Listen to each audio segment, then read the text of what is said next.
श्रोताओं, मैं मुकेश गंभीर, डायरेक्टर रेडियो बूज, आज एक बार फिर से अपने बहुत प्रबुद्ध मेहमानों के साथ आपके सम्मुख प्रस्तुत हुआ।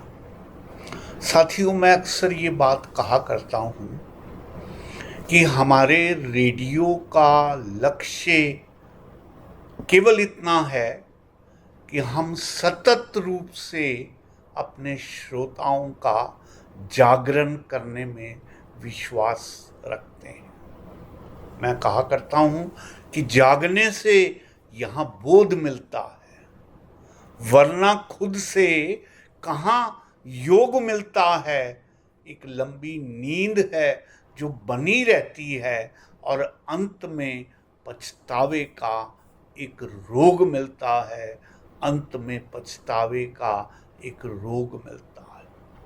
ताकि आप सब लोग, हम सब लोग इस रोग से मुक्त रहें, इसके लिए हमारा प्रयास रहता है कि हम अपने जीवन को अधिक से अधिक सुगम और इसमें सुधार लाने के लिए जहाँ जहाँ से भी कोई समझदारी की बात हमें मिलती है, हम उसको जानें और उन लोगों को अपने स्टूडियो में बुलाएं जो हमारे जीवन का उद्धार करने के लिए, जीवन को श्रेष्ठतम बनाने के लिए हमारी मदद करें। इसी संदर्भ में आप सब लोग परिचित हैं मैडम प्रीति शर्मा से। आप अक्सर हमारे स्टूडियो में आते हैं और एस्ट्रोलॉजी से संबंधित अपने अलग अलग उपाय, अलग अलग व्याख्याएं और बहुत से उपचारों का वर्णन करती हैं। आज इनके साथ एक अन्य बहुत ही कर्मठ व्यक्ति हमारे सम्मुख आए हैं। आपका नाम है देव शर्मा। देव शर्मा एक ऐसे अद्भुत काम में लगे हुए हैं जिसमें जन सेवा भी है और आम साधारण व्यक्ति के जीवन का उद्धार भी है। आपने बहुत से लोग देखे होंगे, सुने होंगे जो जन सेवा के काम में लगे हुए हैं, लेकिन देव शर्मा जी एक अद्भुत सेवा में, एक अद्भुत कर्म में लगे हुए हैं। आज हम इनके जुबानी सुनेंगे कि इनका कर्म क्या है, किस तरह से ये लोगों और उनके दुख दर्द को समझकर उनकी जन सेवा करने पे तत्पर रहते हैं। देव शर्मा जी, आपका बहुत बहुत स्वागत, बहुत बहुत आभार। मैडम, आपका भी बहुत बहुत धन्यवाद। आप दोनों आए, समय निकाला और हमारे श्रोताओं से बात करने के लिए तत्पर रहे। देव शर्मा जी, सबसे पहले मैं आपसे ये जानना चाहूँगा कि इससे पहले हम आपके कर्म क्षेत्र के बारे में आपसे बात करें, प्रश्न करें, आप थोड़ा स्वयं की इंट्रोडक्शन हमारे श्रोताओं को दीजिए। दोस्तों नमस्कार, मैं Dev Sharma, founder of Dev elder care, medical and non medical services for senior citizen. दोस्तों, दो तरह की बड़े बुजुर्गों को दो तरह की मदद चाहिए होती है। पहली मदद उनको एक इमोशनल मदद चाहिए होती है, जैसे उनको उनकी बेटी से मिलवाना, पेंशन ऑफिस लेके जाना, कोर्ट लेके जाना, बैंक लेके जाना। अगर चल फिर सकते हैं तो उनको खाटू श्याम जी और वृंदावन घुमा के लेके आना। आप, जैसे कि हमारी बात चल रही थी, बड़े बुजुर्गों को आपके आईफोन, आपके महंगे कपड़े, महंगे खाने से नहीं मतलब, वो चाहते हैं कि कोई हमसे बात कर ले। जी जी, ठीक है ना। उनको जो मैंने रीड किया, जो मैंने महसूस किया बहुत से बुजुर्गों से मिलने के बाद, कि उनको 70% इमोशनल हेल्प चाहिए होती है। यस, ठीक है, कोई बात कर ले, सुन ले, उनकी बातें समझ ले और उनकी पसंद और नापसंद को समझे। बिल्कुल। और उनको 30% मेडिकल हेल्प चाहिए होती है। जी। बट आजकल की जो आपाधापी ज़िंदगी है ना, हमने उनको जाने अनजाने पीछे छोड़ दिया। बिल्कुल तो ठीक है। अपना जो हमने अपना लाइफ का मिशन बना रखा है, हमारे बुजुर्ग हमारा स्वाभिमान। आप लाइफ में कितने भी बड़े बन जाओ, आप किसी भी कीमत पे अपने माँ बाप से बड़े नहीं बन सकते हो। हम्म। तो कोशिश की है कि हम उनको मुख्य धारा में लाएं, यस। जो उनका मान सम्मान है उनको पूरा करें। पर मैं भी समझता हूँ कई बार क्या होता है कि हस्बैंड वाइफ दोनों वर्किंग हैं, वो समय नहीं दे पा रहे, तो वो समय नहीं दे पा रहे उसको हम और हमारी टीम उस समय को भरने की कोशिश करते हैं। Okay. कि किसी तरह से हम अपनी टीम भेजते हैं, उनसे बातें करें, उनको ज़रूरत पड़ने पे इंजेक्शन लगाएं अगर इंजेक्शन लगाने की ज़रूरत है, अगर उनको पीठ पे बेड सोर हो गए हैं तो बेड सोर मैनेजमेंट, अगर उनको क्या खाना खाना है उसके बारे में डाइट चार्ट बना के दें, किस टाइप का योगा करना है, किस उस तरह से हमने अपनी पूरी टीम बना रखी है जो सिर्फ और सिर्फ बुजुर्गों की समस्याओं से संबंधित काम करती है। और अगर जो हमारे दर्शक देख रहे हैं वो समझ भी पाएंगे इस बात को, एक बीमारी होती है डेमेंशिया। इंसान अपना घर का अता पता ही भूल जाता है। बिल्कुल ठीक है। और एक होती है पार्किंसन। तो डेमेंशिया और पार्किंसन बीमारी को हम घर पे देखने के एक्सपर्ट हैं। ओके। हमने सालों लगाए हैं, हम समझ पाए हैं कि इनको क्या चाहिए। जी। ठीक है ना। और कोशिश करते हैं कि देखिए हॉस्पिटल की जितनी भी सेवाएं हैं ना, हम एक बुजुर्ग आदमी को हॉस्पिटल लेके जाना, फिर पूरा परिवार फंसा रहता है। जी। पुराने घर हैं, वहाँ पे लिफ्ट नहीं है, तीसरी मंजिल से उतारना, फिर गाड़ी में बिठा के धकड़ धकड़ करके लेके जाना, फिर वहाँ वेटिंग कराना। बुजुर्ग वैसे ही बुढ़ापा अपने आप में बहुत बड़ी दिक्कतें होती हैं। जी। तो उसके जो हमने पूरी कोशिश की किसी तरह से सारा का सारा हॉस्पिटल घर पे आ जाए। बिल्कुल ठीक है। तो उस पर काम कर रहे हैं। एक ही लाइफ का मिशन है, how to make senior citizen life easy, इस पे काम कर रहे हैं। ओके। देव शर्मा जी, अगर मैं ठीक से समझा हूँ आपकी बात को, आप बुजुर्गों की 1-to-1 केयर करने में, सेवा देने में विश्वास रखते हैं। जी बिल्कुल। It is keeping in view the personal requirement of elders.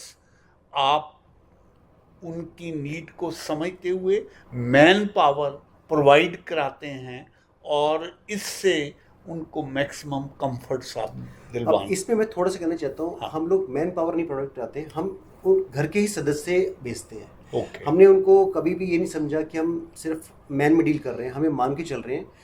भगवान ने हमें इस लायक बनाया कि जो काम उनको उनके बेटा बेटी बहू या पोते को करना चाहिए था, हम काम कर रहे हैं। ओके। हमें भगवान ने इतनी मतलब मौका दिया कि हम वो रोल अदा कर रहे हैं। Right right. तो ये फील ही नहीं होने देते कि आपने कहीं से स्टाफ मंगाया है। हम तो कहते हैं कि कभी भी सर मैडम नहीं कहना, या तो वो आंटी होंगे, अंकल होंगे, दादू होंगे, दादी नानू होंगे, आपने ये संबोधित करना है। उस गैप को खत्म, फॉर्मल गैप को खत्म करना है। उनको कुछ नहीं चाहिए, उनको अपनापन चाहिए, वो स्टोरी सुनाना चाहते हैं। रामायण, हमारा स्टाफ एक एसडीएम साहब हैं जनकपुरी में, उनकी मदर को सिर्फ रामायण पढ़ के सुनाते हैं। इस बात के वो हमें पे कर रहे हैं कि मेरी मदर को आप रामायण पढ़ के सुनाएं। ठीक है। और आप सोचिए कि लोग टीवी साथ में बैठ के देखने की भी आप स्टाफ भेजो कि रामायण देखनी है तो साथ में बैठ के टीवी देख सके। इतना अकेलापन आ चुका है लोगों के जीवन में। बिल्कुल ठीक है। लोगों को बड़ी गलतफहमी है कि आप पैसे से सब कुछ खरीद सकते हो, आप जवान हो, आप सब कुछ खरीद सकते हो,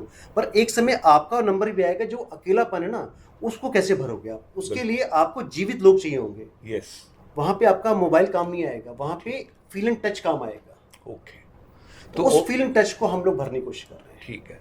तो देव जी, मुझे ये बताएं कि इसके लिए आपके पास वॉलेंटरली मेंबर्स आते हैं जो कहते हैं कि जी जब कभी आपको इस तरह की सर्विसेज की ज़रूरत पड़े, आप हमें एनरोल कर लीजिए, हमें कॉल करिए, ताकि हम इस सर्विस को स्वेच्छा से देना चाहेंगे, या वहाँ पर भी आप एम्प्लॉयमेंट देते हैं?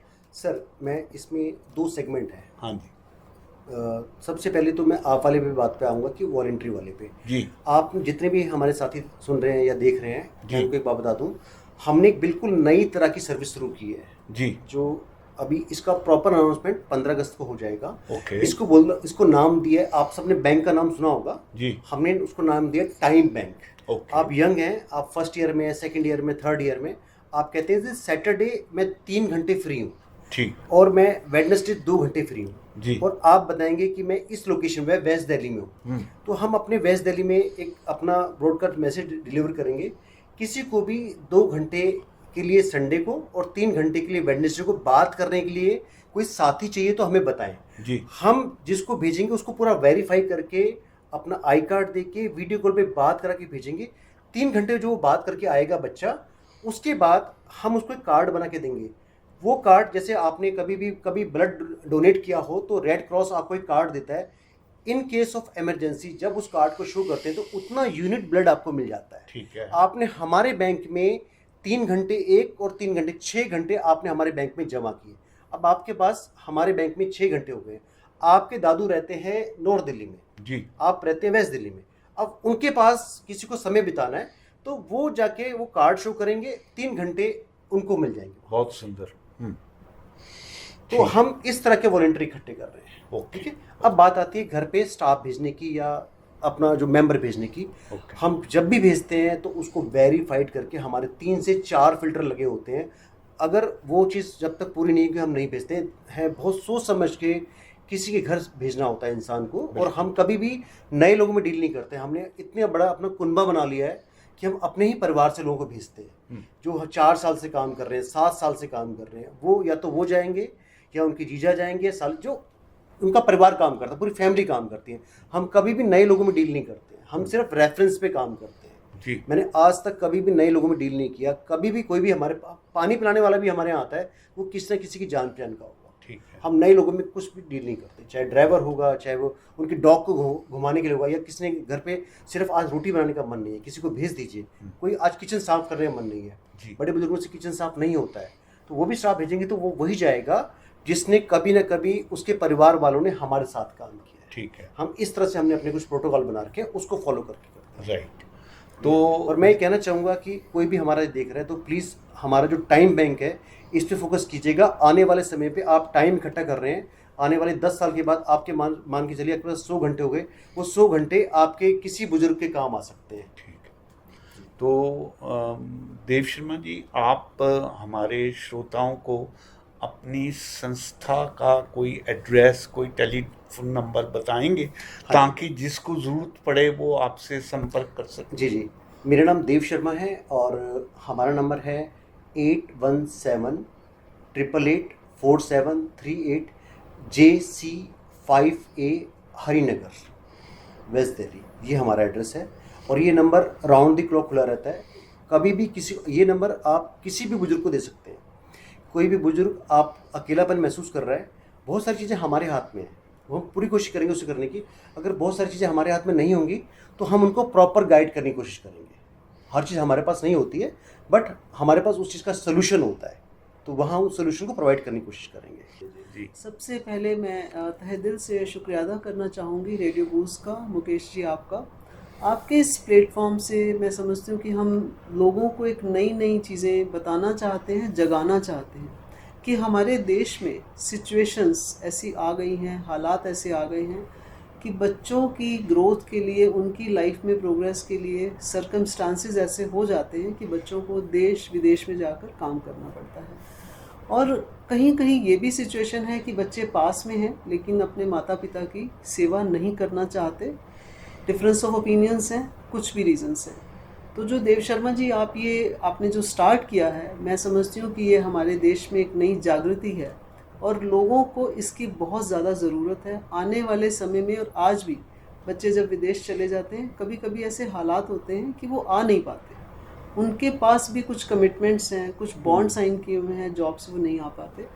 तो आप मुझे ये बताइए कि जो बच्चे बाहर हैं, नहीं आ पाते, तो आपको उनसे मिलवाने का भी कोई एफर्ट करते हैं? कभी किसी तरह से उनका ऐसा भी सौभाग्य बन सके कि बच्चे देखें कि हमारे माँ बाप की सेवा कितने अच्छे तरीके से आप कर रहे हैं। जी, मैं इसमें आपको एक घटना बताता हूँ। द्वारका में सेक्टर 7 है, ग्रेट इंडिया अपार्टमेंट। वहाँ पे एक अपार्टमेंट है, उसका नाम है ग्रेट इंडिया अपार्टमेंट। तो वहाँ हमें सेवा करने का मौका मिला। तो आंटी और अंकल पटना से आके यहाँ बस चुके हैं जी। तो आंटी ने कहा कि मैं तेरे अंकल का बर्थडे मनाना चाहती हूँ, तो आप बताओ कैसे मनेगा। मैंने कहा हो जाएगा आंटी, कोई दिक्कत नहीं है। फिर उस कैंपस के अंदर ही मंदिर बना हुआ है, वहाँ से हमने पंडित जी को बुलाया और आटा, चीनी, चावल हमने ला के रखा। बहुत ज़्यादा क्वान्टिटी में, सफिशेंट क्वान्टिटी में। अंकल क्योंकि डायलिसिस पे हैं तो उनका हाथ लगवाया और बच्चे उस टाइम यूएसए में थे, तो हमने टैब पे अंकल का बर्थडे मनाया। वहाँ से वो देख रहे थे, यहाँ से हमने किया, केक काटा, अंकल्स का हाथ लगा के पंडित जी को कहा कि ये आपने बंटवाना है। जी तो ये घटना आपने बताया। तो इस तरह से हम कोशिश करते हैं कि टेक्नोलॉजी का सहारा लेके हम जहाँ जहाँ टेक्नोलॉजी की ज़रूरत है, कहीं इमोशंस चाहिए, कहीं टेक्नोलॉजी, दोनों को हमने मिक्स करने की कोशिश की जी है। उसमें मैंने आंटी से कहा कि आंटी जैसे बच्चे विदेश चले गए, जैसे हमारी मन में एक इच्छा जागी जानने की, तो आपको अनिजी नहीं लगता? तो ये उन्होंने बहुत सुंदर बात की। जी। जब हमारी शादी हुई थी ना और तेरे अंकल का ट्रांसफ़र वहाँ से पटना से दिल्ली हो गया था, जी तो जो मेरी सास थी उन्होंने कहा कि जहाँ तुम्हारे पति रहेंगे ना, तुम वहाँ जाओ, उनका साथ दो, वहाँ रहो। तो मैंने कहा कि, और उस ज़माने की बात है कि जब मेरी सास उस ज़माने में ऐसे बोला, तो मेरे जब बच्चों को मौका मिला विदेश जाने का और उनकी तरक्की के साधन हुए, तो मेरा दिल के छोटा कैसे हो सकता था। मैंने अपने बच्चों को बोला तुम जाओ, अपनी ज़िंदगी जियो, बस जैसे मैं अपने ससुराल के टच में रही हूँ उतने ही टच में रहना। मेरे बच्चे सारी सुविधाएँ रखते हैं। आप यकीन मानिए कि हमें जब जब ज़रूरत पड़ती है, उनको जहाँ जहाँ घूमने जाना पड़ता है, समय से पहले पैसा देते हैं कि मेरे माँ बाप ने हमें शहजादों की तरह रखा था, अब शर्मा जी हम तो नहीं आ सकते, समय का भाव है, आप इन्हें बादशाहों की तरह रखना, मतलब कोई कमी मत आने देना। ऐसे लोग भी हैं जी दुनिया में। जी। तो देव साहब, इसमें आपने बहुत अच्छा कहा कि आपने वीडियो कॉल करवा के उनको दिखाया। तो जो बच्चे, जो भी नई जनरेशन आ रही हैं, उनके लिए भी एक बहुत अच्छा मैसेज है। जो समय है हमारे पास, सबके पास वीकेंड पे थोड़ा सा समय होता है, और अगर हम समय देते हैं, जैसे आपने कहा कि अगर थर्सडे है, ट्यूसडे है, व्हेनेवर, जब भी हम लोग फ्री होते हैं, तो ये बच्चों को भी आप इस तरफ ले जा रहे हैं। जो बच्चे 2 महीने की छुट्टियां होती हैं, 1 महीने की छुट्टी होती है, कॉलेज में, स्कूल में, इंस्टीट्यूट में जाके, क्या आप उनको भी ये मैसेज देना चाहेंगे कि वो भी वेलकम है सोशल सर्विस करने के लिए? मैं तो कहता हूँ कि आप कुछ भी कर लो, जी भाव तभी आएंगे जब परिवार जो अब तो हालात ऐसे हो गए कि फ्लैट और फ्लोर बन गए हैं। जी जब लोग घरों में रहते थे ना, आप यकीन मानना कि हम 7 भाई बहन और एक ही साबुन होता था और एक ही तौलिया होता था। आज हालात ऐसे हैं कि बेटी का रूम अलग है, बेटे का रूम अलग है, उनका शैम्पू अलग है, उनके टॉवल अलग है। कमरे में जाना होता है तो नॉक करके जाना होता है कि अंदर आ जाएं, ठीक है जी ना? हम उनका बाथरूम यूज़ नहीं कर सकते। जी तो थोड़ा सा मैंने कोशिश की है कि किसी तरह से हम अपने बेस से जुड़े रहें। शुरुआत मैंने ऐसी की है कि 1440 मिनट होते हैं एक दिन के अंदर। कुछ मत करो जो लोग अपने पेरेंट्स से दूर हैं, ठीक है? कुछ मत करो, सिर्फ 5 मिनट कभी भी एक फ़ोन करके पूछो, माँ तू कैसी है? मैं लिख के दे रहा हूँ, अगर आपका दिन ना बन जाए ना, तो जो आप बोलोगे उसको मानने को तैयार हूँ। सिर्फ एक बार पूछ लो। माँ बीमार भी होगी ना, तभी पूछ कहेगी बेटा तू ये खा लियो, बेटा तू रोड ध्यान से क्रॉस कर लियो, घर जब जाएगा तो ताला बंद कर लियो। जी। तो देव साहब, मैं आपके इस जो आपने ये मिशन स्टार्ट किया है, इसमें मैं थोड़ा सा कंट्रीब्यूशन अपना देना चाहूँगी। सभी दर्शकों को बताना चाहूँगी, जो हमारे बुज़ुर्ग हैं, जो हमारे माता पिता हैं, दादा दादी हैं, हम लोग उनको अगर समय नहीं दे पा रहे हैं, जो भी परेशानियाँ, जो भी सिचुएशंस हैं, लेकिन मेरा कंट्रीब्यूशन ये रहेगा कि उनको कैसे हम एक पीस ऑफ माइंड, ऐसा कौन सा मंत्र उनको दे सकते हैं उनके हालात के अकॉर्डिंगली। अगर किसी की हेल्थ ठीक नहीं है, वो मेंटली बहुत डिस्टर्ब रहते हैं, तो उनको भी हम छोटे छोटे मंत्र दे सकते हैं, जिसको वो चैंट करें, जब बैठें, जहाँ बैठें, उसको सिमरन करेंगे, पीस ऑफ माइंड मिलेगा, माइंड डाइवर्ट हो जाएगा, उनको लगेगा they will enjoy their life. सबसे बड़ी बात है कि हम जीवन का अनुभव खुशी के साथ करें या दुख के साथ करें। तो मेरा ये मानना है कि अगर आपके पास ऐसे लोग हैं जो बुज़ुर्ग हैं, आप मुझे मौका दीजिए, मैं पर्सनली आऊँगी, मैं उन लोगों के साथ बैठूँगी, समय भी दूँगी और उनको ये गाइडलाइन दूँगी कि अपने मन को शांत कैसे करें।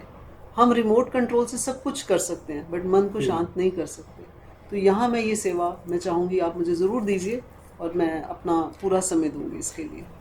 दोस्तों, मैं जैसे प्रीति मैम ने हमें एक चीज़ ऑफ़र की है ना, हर इंसान के पास देने के लिए बहुत कुछ होता है और हर जगह पैसा नहीं चाहिए होता है ना, हर जगह पैसा नहीं चाहिए होता। आप जो भी सर्विस दे रहे हैं ना, आप उसमें कंट्रीब्यूशन कर सकते हैं। जैसे मैम की बात पे मैं जिक्र करना चाहूँगा, एक राखी मैम है, वो अपना सिग्नेचर के नाम से अपना सैलून चलाती हैं सेक्टर 7 ब्रह्मा अपार्टमेंट के पास, रामफल चौक के पास, द्वारका में। तो उनका कहना है कि किसी का भी मतलब बर्थडे या एनिवर्सरी आती है आपके बुज़ुर्गों में, आप मुझे बताएं, मेरा स्टाफ घर पे जाके उस देग पे इनको तैयार करेगा और एक सिंगल पैनी नहीं लेगा। आपने बोला तो मुझे वो घटना याद आ गई कि लोग ऐसे हमें ऑफ़र करते हैं। कुछ फिजियोथेरेपिस्ट हैं, वो कहते हैं कि अगर मैं नहीं भी आ पा रही ना, अगर या तो कोशिश करूँगी कि मैं आ जाऊँ, तो मैं मेरी पहली सर्विस, दूसरी सर्विस, तीसरी सर्विस फ्री है, या वो किसी और से भी सर्विस ले रहे हैं ना, तो एक सेकंड ओपिनियन हमसे भी ले लो। लोग ऐसे भी कहते हैं, कुछ योगा वाले हमारे साथ जुड़े हुए हैं कि मैं वीडियो पे आपको बता सकता हूँ या बता सकती हूँ कि ये बुजुर्गों के लिए वीडियो है, आप उनको दिखाएं कि इस तरह से। अभी तो मुझे एक इंटीरियर डेकोरेटर मिले, उन्होंने बताया कि किस तरह से बाथरूम में कौन सी टाइल या कौन सा मैट लगाना चाहिए ताकि बड़े बुजुर्ग बाथरूम में स्किड ना कर जाएं। बिल्कुल, बहुत कौन जरूरी सी रेलिंग लगी होनी चाहिए ताकि उठने बैठने में दिक्कत ना हो। बिल्कुल। लोग मतलब अगर आप हमें सहयोग करना चाहते हैं, there are thousands way. Yes. उनका और उन्होंने जो इंटीरियर डेकोरेटर है, आशीष नाम है उनका, सरिता विहार में रहते हैं। उन्होंने बोला कि घर में नुकीला फर्नीचर नहीं होना चाहिए सर। हमें देखिए, हम इतने साल से काम कर रहे हैं, हमें नहीं मालूम कि जब बुजुर्ग स्किड करते हैं तो सीधे लग सकता है माथे में, अगर वो कर्व होगा तो लगेगा पर उतना हिट नहीं करेगा। तो मुझे लगता है कि हर इंसान अपने तरीके से कंट्रीब्यूट कर सकता है। अगर कोई टेक्नोलॉजी जुड़ा हुआ है तो वो हमारे साथ मिलके कह सकता है कि मैं उनको टैब चलाना सिखाऊंगा, या किस तरह से कोई साइबर क्राइम ना हो उनके साथ, मैं उनको कोई टिप दूंगा। जी। तो बहुत सारे वे हैं, आप कोशिश तो करो, एक कदम आप बढ़ाओ, 4 कदम हम बढ़ाएंगे आपके साथ। जी, बहुत अच्छा कहा आपने। और साइबर क्राइम तो हम समझते हैं कि not only with the Elder care, सबके साथ आज हो रहा है, और ये जागरूक होना बहुत ज़रूरी है। और इसके लिए भी जो हमारे पास भी टेक्निकली लोग हैं जिनको हम चाहते हैं कि वो सब ये सुन रहे हैं, देख रहे हैं, देव साहब के पास आएँ, उनको बताएं किस तरह वो अपना क्या देना चाहते हैं। और दान किसी रूप में भी दिया जा सकता है। श्रम दान सबसे बड़ा दान होता है। अगर आप धन से नहीं कर सकते, मन से करिए, थोड़ा आकर उनको टाइम दीजिए, जो कि हमारे अच्छे कर्मों में भी लिखा जाएगा। और मेरी सबसे रिक्वेस्ट है कि आप देव साहब से जुड़िए, और जो भी आप अपना सहयोग दे सकते हैं ज़रूर दीजिए। मैडम प्रीति, मेरा ये मानना है कि जैसे बहुत से बच्चे, मान लीजिए वो बेंगलोर से बिलोंग करते हैं जी। और दिल्ली में आके सर्विस कर रहे हैं, जी। वो माँ बाप की सेवा बेंगलोर जाके नहीं कर सकते, लेकिन अगर कोई एल्डरली बुजुर्ग जोड़े को वो यहाँ अडॉप्ट करते हैं, हाँ जी। फॉर दिस पर्पस कि वो उनके लोनलीनेस को उनसे बातचीत करके या उनके साथ बैठ के टीवी देख के जी। उनको कोई एक्सपर्ट व्यू पॉइंट की ओपिनियन दे के उनके अकेलेपन को दूर कर सकते हैं, जी। तो दूसरे शब्दों में वो अपने बुजुर्ग माता पिता की सेवा करने के बराबर का काम कर रहे हैं। जी। मैं एक फिल्म बनाई थी जिसमें ये थीम था कि if you do good to others, yes. that goodness is likely to take place with you, not directly by those people, but indirectly it will come to you. So जो ma'am ने कहा है, जो आप कह रहे हैं, मैं पूरी तरह सहमत हूँ कि आपका किया हुआ अच्छा कर्म, आपका किया हुआ बुजुर्गों के प्रति जो भाव है, वो कहीं पर भी किया जाए वो आपके फेवर में जाता है, वो सेवा आपको लगती है और परमात्मा का आशीर्वाद आपको मिला रहता है। मैं ये चाहूँगा देव जी, आप हमारे श्रोताओं के लिए एक दो उदाहरण ऐसे प्रस्तुत करें जो आपके संपर्क में आए और जिनको आपने अडॉप्ट किया। हाँ जी। आपने अभी तक सुना होगा कि लोग बच्चों को गोद लेते हैं। जी। ठीक है? हमने बुजुर्गों को भी गोद लिया हुआ है। Yes. बुजुर्गों को गोद लेने का मतलब होता है हमने उनको अपने पास रखा नहीं है, बट हमने क्या किया कि उनको 1 टाइम का मील प्रोवाइड कराया है। ओके। ठीक है? वो कैसे कराते हैं हम लोग? उसके लिए हमें लाखों रुपए नहीं चाहिए सर जी। हमने सबसे पहली बात तो बता दूं, बुजुर्ग बहुत कम खाते हैं। जी। ठीक है? एक टाइम का खाना जो करीब करीब 45 रुपये का पड़ता है, हम हमारे बच्चे देने जाते हैं, और आज का टिफ़िन दे के आएंगे। और हमने उनको बोला हुआ है कि टिफ़िन आपने धोना नहीं है, आप वो टिफ़िन शाम तक चलता है आराम से। ठीक। अगले दिन वो पुराना टिफ़िन लेके आते हैं ओके। और नया टिफ़िन उनको दे के आते हैं। ठीक और है। कोशिश की है कि बेटा, अंकल से दादू से बात कर रहे हो ना, तो कोई इनकी मेडिसिन हो तो देख लेना, अगर प्रैक्टिकली पॉसिबल हो, रास्ते में पड़ रहे हो तो लेते चले जाना। और जो आज हमारी जो वर्तमान सरकार है, उन्होंने बहुत सारी जो फार्मेसी खोल दी हैं जहाँ पे करीब करीब 80% की मतलब जो मेडिसिन है डिस्काउंट रेट में मिलती है। तो बुजुर्गों को फंड की दिक्कत है, सच में बुढ़ापे में फंड की दिक्कत है। उन्होंने क्या किया कि ज़माने के टाइम पे ना अपने बच्चों की शादी में अपनी हैसियत से बाहर पैसे लगा दिए, यस, उनकी एजुकेशन में अपने हैसियत से बाहर पैसे लगा दिए। और कहीं ना कहीं दिक्कतें तो आई हैं, हम देखते हैं बहुत दिक्कतें होती हैं। अब ऐसे से लोग बोलते हैं। द्वारका में मैं बताता हूँ कि एक अंकल आज भी हमारे टच में हैं, डीसीपी द्वारका हर्षवर्धन साहब, अभी तो सेंट्रल में पोस्टेड हो गए हैं। वो हर साल 16 फरवरी से लेके 22 फरवरी तक एक बुजुर्गों का कैंप लगाते हैं। तो वहाँ भी हमें उन्होंने इन्वाइट किया था, तो वहाँ कई बुजुर्ग हमें मिले। वो आज भी सीनियर सिटीजन विंग है, वो आज भी जुड़े हुए हैं। तो कहते हैं कि कोई एक ऐसा आदमी भेज दो जो थोड़ी देर के लिए मेरे साथ पेंशन ऑफिस चला जाए। तो हम लिस्ट में देखते हैं उनका नाम, तो आप तो फैमिली के साथ रहते हो। मेरा बेटा जाता नहीं है ना, दिक्कत ही है वो और मैं कहता हूँ आप फोर्स तो करो। वो बड़े भारी मन से बोलते हैं, कई बार बोल चुका हूँ, वो नहीं जाता है। बेटा आप पे भी जबरदस्ती नहीं है, आप वहाँ मिले थे ना, तो मैं उसके बेस पे कह रहा हूँ। अगर किसी को भेज सकते हो तो प्लीज़ भेज दो, नहीं तो कोई बात नहीं। आपका नंबर हमारे पास था ना, तो बड़ी प्राउड फील होता है कि लोगों ने हमारा नंबर सेव किया। इन केस ऑफ इमरजेंसी हमें याद करते हैं। भगवान ने हमें इस लायक बनाया कि लोगों ने हमारा नंबर सेव करके हमें बुला रहे हैं। तो हम भी अपनी तरफ से जी जान कोशिश करते हैं। कई बार क्या होता है कि सामने वाले ने कॉल किया, हमारे पास लोग नहीं होते, वॉलंटियर नहीं होते, बट हम उनको कहते हैं कि सर आप वेटिंग में हैं, आप परेशान ना हों, आपकी इमरजेंसी नहीं है, मैनेज हो सकता है, आज नहीं आया पर कल सुबह 9:30 बजे लड़का आपके यहाँ पे होगा। ठीक। पर उसमें देखा जाता है कई बार इन केस ऑफ इमरजेंसी होती है तो सारे काम छोड़ के भी जाया जाता है। ठीक। तो अपनी तरफ से पूरी कोशिश करते हैं अपना बेस्ट देने की। जी देव साहब, आपके इस जो आपने ये स्टार्ट किया है, मैंने कई क्लाइंट्स को बोला है कि जो हमारी कुंडली में एक पितृ दोष आता है, और मैं चाहती हूँ इसी शो के माध्यम से हम लोगों को ये मैसेज दें।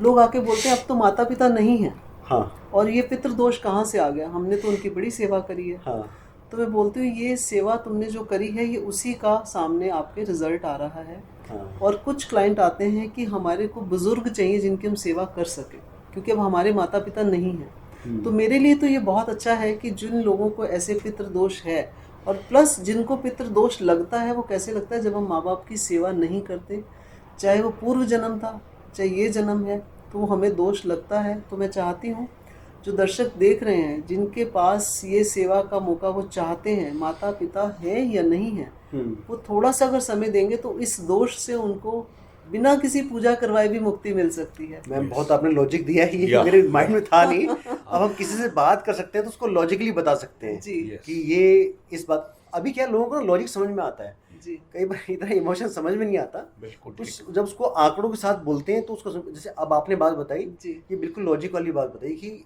अगर चलते जीवन में हमारे कर्म कट रहे हैं और क्या चाहिए, जी कोई एक्स्ट्रा एफर्ट तो करने ही नहीं पड़े ना। बिना एक्स्ट्रा एफर्ट किए अगर वो चीज़ हो रही है तो इससे अच्छी क्या बात हो सकती जी। मैं वृद्ध आश्रम में लोगों को भेजती हूँ कि उनको जाके सेवा करो। है। तो मुझे अभी एक नया रास्ता और मिला है, और आपके साथ मैं चाहती हूँ कि हम इसको और आगे लेकर जाएं। और जो यंगस्टर आते हैं हमारे पास, ये प्रॉब्लम्स हैं वो प्रॉब्लम्स हैं, तो ये भी एक बहुत बड़ा रास्ता है उनके लिए ब्लेसिंग्स का। देखिए आप ब्लेसिंग्स ले रहे हैं लोगों की, बुज़ुर्गों की। मैं समझती हूँ कि आपने तो अभी से अपने आने वाले 7 जन्मों का बहुत अच्छा रास्ता खोल लिया है। और दर्शकों को भी कहना चाहूँगी कि बड़े बुज़ुर्गों की सेवा करो, आशीर्वाद लो। इस आशीर्वाद की कीमत कभी आप दे नहीं सकते, ये इतना कीमती आशीर्वाद है। मैम जब मैंने शुरू किया था ना, जी तो यकीन माने कि मैं उसमें अपने गिल्टी भाव को दूर करने आया था इसको। जी और बड़ी मतलब हर एक के जीवन में ऐसा दौर आता है जी जहाँ पे उसके बच्चे टाइम मांग रहे होते हैं, सेम टाइम उसके माँ बाप बूढ़े हो रहे होते हैं ना। जी हर इंसान की जब उसकी उम्र 35 से 45 होती है, उसके हाथ में एक तराजू होता है। एक तराजू में माँ बाप बैठे होते हैं जी और एक तराजू में उसके बच्चे जो बड़े हो रहे हैं। किसी ने IIT की तैयारी करनी है, किसी ने कॉलेज की तैयारी करनी है। बिल्कुल सच्चाई है ये। तो उस केस में उसके बच्चे जीत जाते हैं और बूढ़े माँ बाप हार जाते हैं। जी तो मेरे साथ ऐसी घटना घटी है। मैं सिर्फ ये काम मैंने अपने आप के गिल्टी भाव को दूर करने किया था। और मुझे पता नहीं था कि मैंने मेरे फादर को साहब को खोया और मुझे इस ज़माने में इतने माता पिता मिल जाएंगे।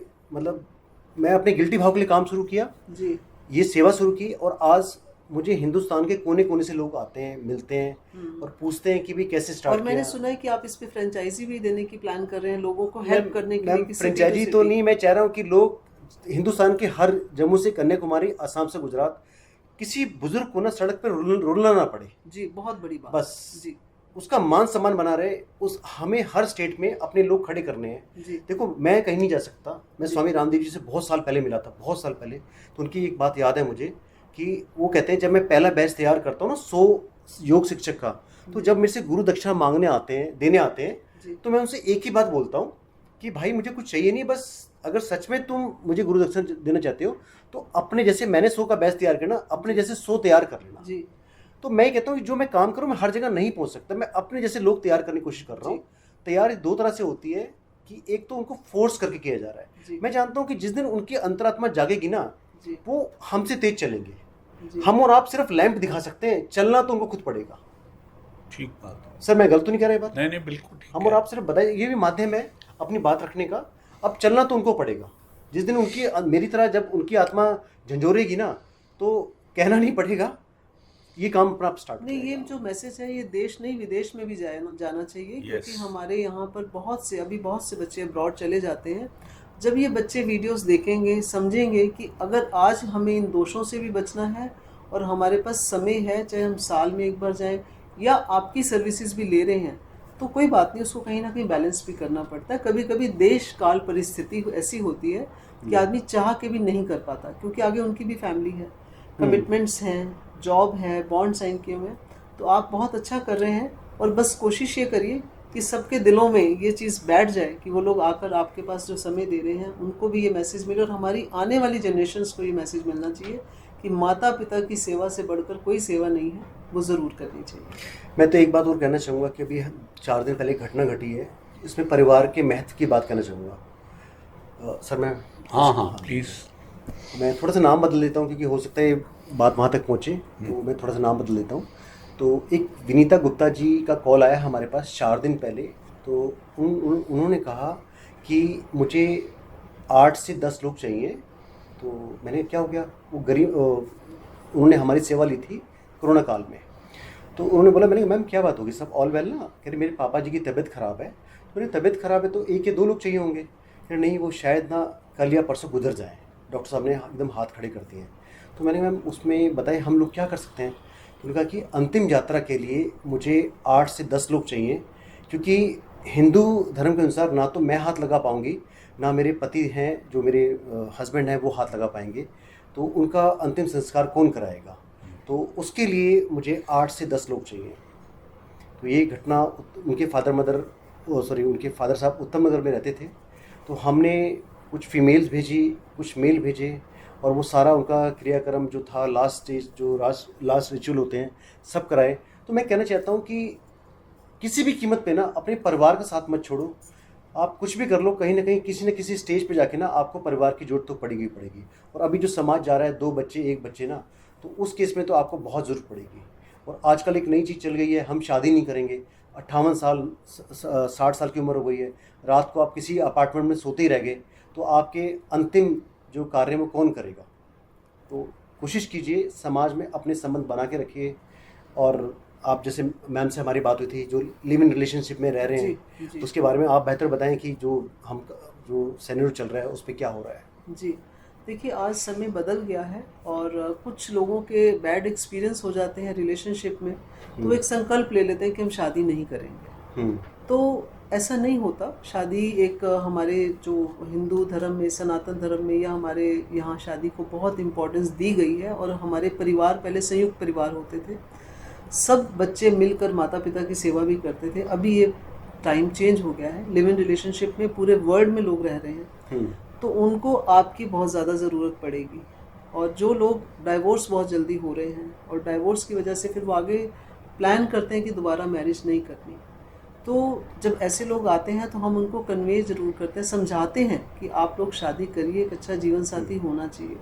लेकिन कभी कभी ऐसा होता है कि आप जो चाहते हैं वो नहीं मिल पाता। तो उसमें जो आप कर रहे हैं, मैं समझती हूँ बहुत बड़ा आपने हमारे देश में जो शुरुआत की है, लोगों को ये हेल्प कर रहे हैं, ब्लेसिंग्स दे रहे हैं, ये बहुत अच्छी शुरुआत है, और हम सब आपके साथ हैं। बिल्कुल बिल्कुल, ये सोसाइटी में जागरण की बात है। और हमारे पास आप जब भी आके संदेश देना चाहें, या ऐसे कुछ मेंबर्स को लाना चाहें जो आपके इसमें सहभागी रहे हैं, या आप समझते हैं कि उनका यहाँ आना ज़रूरी है, हमारी तरफ से मोस्ट वेलकम। आइए, और हम ऐसे लोगों को सदैव अपने श्रोताओं के सामने प्रस्तुत करके राजी रहते हैं। मैं एक लास्ट बात कहना हाँ चाहूँगा, जी। लोगों को बहुत सारी गलतफहमियाँ हैं कि मैं यंग हूँ, तो मेरे पास पैसा है, मेरे पास गाड़ी है, मेरे पास अपने फ्लैट हैं, तो मुझे ना समाज की ज़रूरत नहीं पड़ेगी। जी। तो मैं उनसे एक बात कहता हूँ, देखो तुम्हारी उम्र है अभी 25 से 30 साल के बीच में, अभी से तुम अलग हो गए हो। अब इसमें 30 और 35 साल और जोड़ दो, जब आप अब अलग हो गए हो तो 35 साल के बाद तो कितने अलग हो जाओगे आप, ठीक बात। तब तो आपको और ज़्यादा जरूरत पड़ेगी। यस। जब आज के टाइम पे आपके हालात ऐसे हो गए हैं कि आप अलग अलग हो गए हो, तो और समाज तो उस टाइम ये इंटरनेट और ये सोशल मीडिया कहाँ पहुँच चुका होगा, तो आप बिल्कुल ही ख़त्म हो जाओगे, भूल ही जाओगे। ठीक। तो इसलिए किसी भी कीमत पे अपने परिवार और अपने समाज और अपने मित्रों का साथ मत छोड़ो। बिल्कुल। बस मैं इतना कहना चाहूँगा। तो श्रोताओं, ये थे मिस्टर देव शर्मा और मैडम प्रीति शर्मा। जी। आपने इन दोनों से आज एक बहुत ही महत्वपूर्ण विषय पर बातचीत सुनी, जो हम सब का एक अभिन्न अंग है। फ़र्क सिर्फ ये है, इसकी अहमियत को हम कब समझते हैं और कब से हम इसमें सहयोग देना शुरू कर सकते हैं, ये बात दूसरी है। लेकिन जीवन के किसी न किसी मोड़ पर हमें इन सब बातों की ज़रूरत आन पड़ती है। इन्हीं शब्दों के साथ हम मैडम प्रीति का और श्री देव शर्मा का आभार व्यक्त करते हैं कि आप आए और आपने हमारे श्रोताओं को इस पहलू पे जागृत किया। बहुत बहुत धन्यवाद। बहुत बहुत धन्यवाद।